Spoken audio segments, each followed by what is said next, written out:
about getting through the difficult times of the year. Now, I don't mean the difficult moments or the unexpected days where we have a lot going on. I want to talk about the days you know are coming. The challenging times of year where we're either re-experiencing the loss of a loved one or re-experiencing a trauma.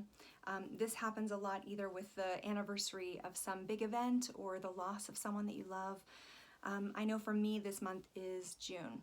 And when June comes, whether I mean to or not, I a little bit become a mess.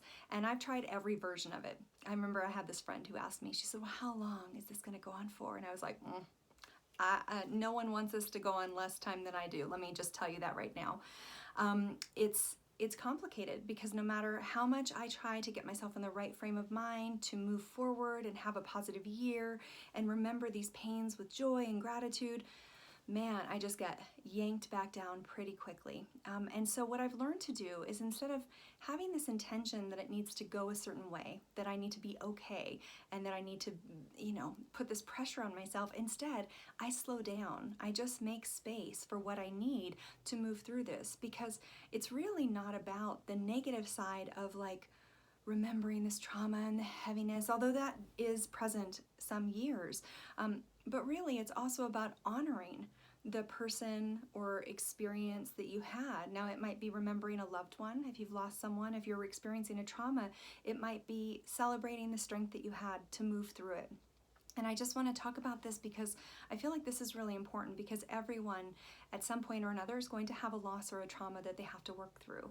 And the more that we feel like there's something wrong with us because we're not moving through it fast enough, the harder it is to work through it and actually process beyond it. And so I just want to first and foremost name it and just say, whatever you're feeling makes sense and there's space for it. I have to say this to myself as well. It's really important when you know this is coming to try to not put your head in the sand and pretend like this year it's not going to come. Yes, for some people that works and they just like to put it behind them and move forward. But if you're someone who really is noticing this event is a big process for you, you need to really make space for it and allow it to be whatever it is. So for me, when this time of year comes up for me, and this time of year is challenging because there's several people who I love dearly who have left us in this month, and I have the sweetness of remembering them and the pain of the trauma connected to it. And so I have to honor both. So what I often do is I just slow down. I try to take it a little bit easier. I don't book as much. I try to just streamline what's going on in my life first. Then I try to go in and I communicate to the people that I love, hey, this is what's going on.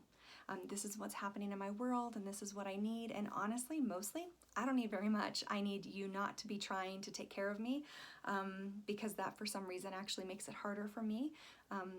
When you're going through a grief period, nobody can get it out of you or make it go faster. You just have to sit with it and be present to it. And the best thing that I can ever experience from those around me that I love are just people to sit with me in it and say, yeah, it makes sense. I'm here with you. I don't need anything else. And so being able to communicate that to the people that I love so that they don't feel stressed out and overwhelmed that they can't help me. And then the third thing is finding a practice that supports you, truly supports you, and allows you to give yourself to something outside of that pain. I had this therapist who used to ask me, what holds you? What holds you? I thought that was a brilliant question.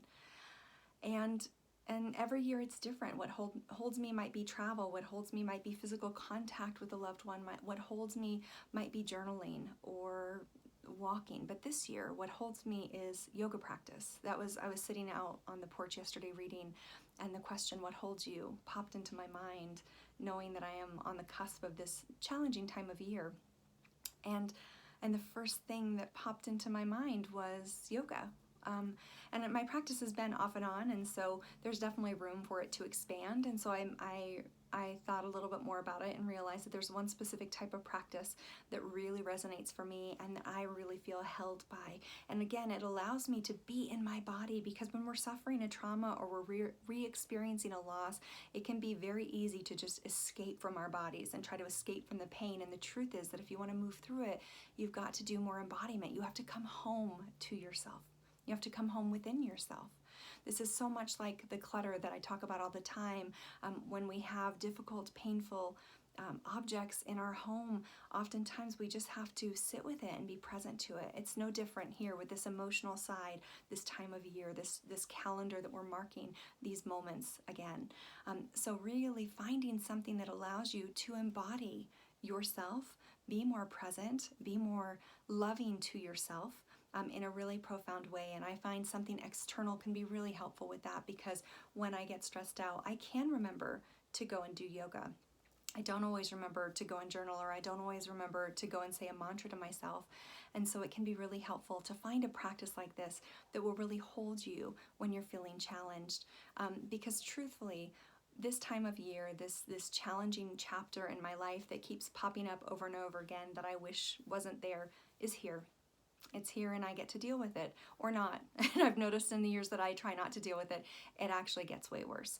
I've had my body break out in a rash. I've had like the grief hit me so hard I can't get out of bed. What I do now is I make it a friend. I allow it to hold space with me in this space and time. I allow it to be here. It is safe for it to be here with me in this moment. And when I really make space with it as a friend, I'm able to then move forward into my life in a more powerful way, in a more loving way. I don't have those expectations that I'm supposed to be over this or moving through it or doing something differently than I am. I'm allowed to just be where I am in this moment, and so are you. So if this is something that is true for you, if there's a particular time of year that is tricky for you because there's a lot going on, take a deep breath and allow space for you to come home to yourself and really work through what's going on for you, because you deserve the time and space that is required for you to be loving to yourself in this time. There's nothing that's more important than that. So thanks for letting me share this with you. I hope that you have a really beautiful day. I'm sending you a lot of love, and I feel all of your love in return. Thank you so much.